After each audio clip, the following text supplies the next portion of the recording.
미소 우울증을 가진 분들은 이런 말씀을 하십니다. 주변에서는 제가 잘 지내는 줄 아는데 솔직히 제가 뭘 느끼고 있는지 모르겠어요. 사람들 앞에서는 괜찮아 보여야 할 것 같아서요. 근데 집에만 들어오면 무뎌지는 느낌이에요. 이렇게 겉은 웃고 있지만 속은 썩어 들어가는 고통스러운 심정. 아무도 알아주지 않는 홀로 견디는 고통이 이분들이 겪는 지옥입니다. 안녕하세요. 30년차 정신건강의학과 전문의 유상호입니다. 항상 밝게 웃는 모습을 보이던 사람이 실제로는 우울증을 앓고 있었다는 사실이나 또는 스스로 생을 마감했다는 소식에 놀라신 적이 있을 겁니다. 이런 우울증 유형을 미소 우울증이라고 부릅니다. 미소 우울증을 알아보기 전에 먼저 일반적인 우울증에 대해 되짚어 보겠습니다. 우울증은 다양한 증상이 지속되는 뇌의 기능 저하 상태입니다. 뇌 내 신경 전달 물질인 세로토닌 부족 등이 원인으로 알려져 있습니다. 전형적인 우울증 증상을 살펴보면 기분 저하라고 할 수 있는 상태입니다. 또한 의욕 저하, 예전에 즐겼던 일을 더 이상 즐기지 못하거나 아무것도 하고 싶지 않아지는 경우도 있습니다. 그리고 죄책감으로 스스로를 지나치게 책망하며 주변 사람들에게 폐를 끼쳤다고 느끼는 증상도 전형적인 우울증 증상입니다. 이런 증상들은 자기 자신이 느낄 뿐만 아니라 주변 사람들이 알아볼 정도의 모습을 보이기 마련입니다. 우울한 표정, 행동이 느려지고 제대로 집중하지 못하는 그런 현상들이죠.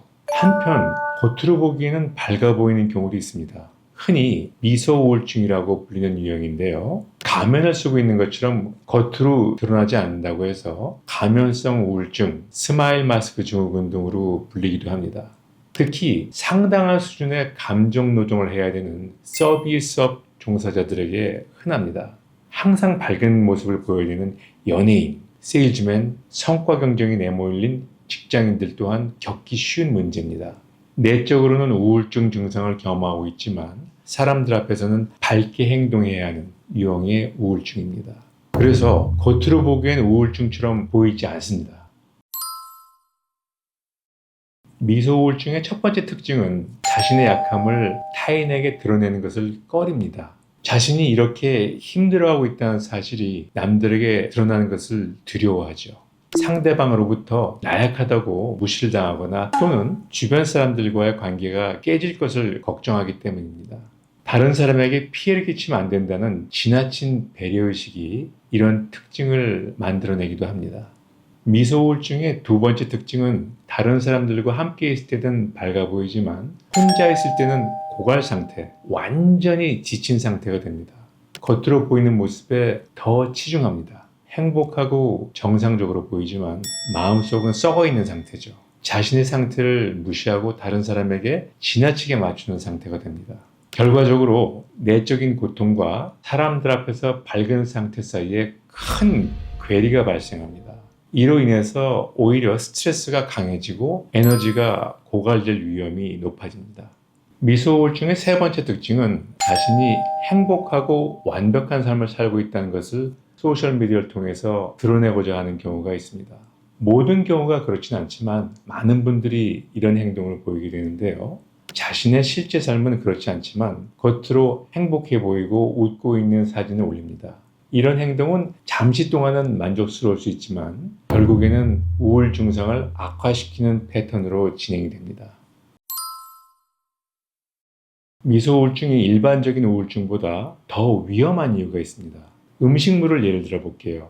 음식물의 겉이 상해 외부로 드러났다면 제거하는 등의 조처가 가능하겠죠. 하지만 속이 썩어서 겉으로 드러나지 않는다면 그 음식물이 완전히 상할 때까지 모르고 있을 겁니다.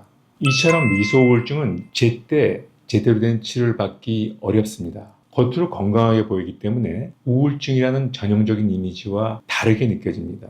주변 사람들이 알아차리기 어렵고 심지어 정신과 상담을 받을 때조차 밝아 보일 수가 있어서 치료자에게 심각성이 잘 전달되지 않을 수 있습니다.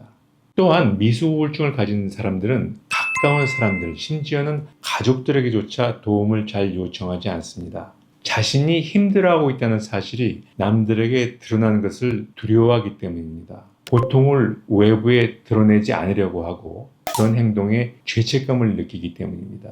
직장인인 경우 근무하는 시간만큼은 다른 사람들의 기분에 맞춰 과잉 적응하기 때문에 나는 낮 시간 동안만큼은 괜찮다라고 착각을 할 수도 있습니다. 마지막으로 미소 우울증은 사소한 요인으로도 심한 상태로 증상이 악화되기 쉽습니다. 아까 음식물의 예를 들었잖아요. 겉보기에 문제가 없지만 속이 먼저 부패되기 때문에 그 문제가 시작이 되면 문제가 훨씬 더 심각해질 수 있습니다. 다른 사람들의 기분을 맞춰 과잉 적응하기 때문에 스트레스가 겹치면서 부담이 커지고 다른 형태의 사소한 스트레스가 몇 가지 더 겹쳐지면 우울 증상이 심각하게 악화될 위험이 높아지죠. 그리고 스스로 고통을 알아차리기 어렵기 때문에 게다가 외부의 도움을 잘 구하지 않는다는 점도 악화 위험을 높이는 요인입니다.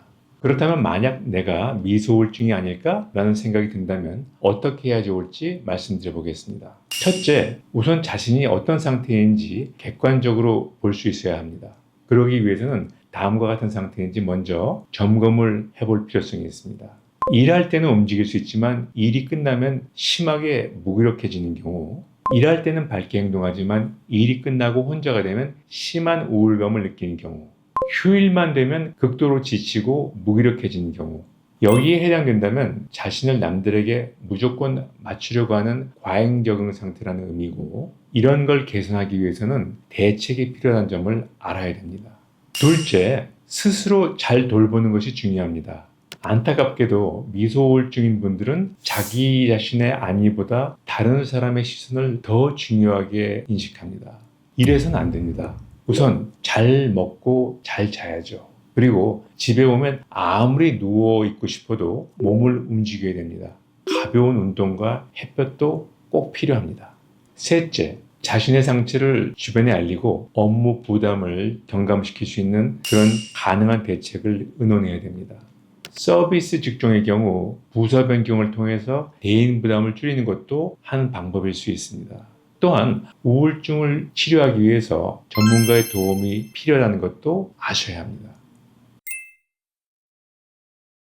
오늘은 밝은 척하는 우울증, 미소 우울증에 대하여 알아봤습니다. 억지 미소를 지으며 자신의 실제 감정을 억누르는 미소 우울증. 방치되면 나중에는 본인이 어떤 감정을 느끼는지 모르는 상태가 될 수 있습니다. 힘들어서 힘들다고 하는 사람들보다 훨씬 더 힘든 상태라고 할 수 있습니다. 더 심각한 상태로 가기 전에 의학적 도움을 꼭 받아보시기를 강조드립니다. 비슷한 상황을 겪고 계신 분들이 있다면 댓글로 경험을 나눠주시기 바랍니다. 영상이 도움이 되셨다면 구독, 좋아요 해주시는 것도 부탁드리고요. 오늘도 여러분의 평안한 하루를 기원합니다. 닥터 유의 마음쉼터 유상호 원장이었습니다. 감사합니다.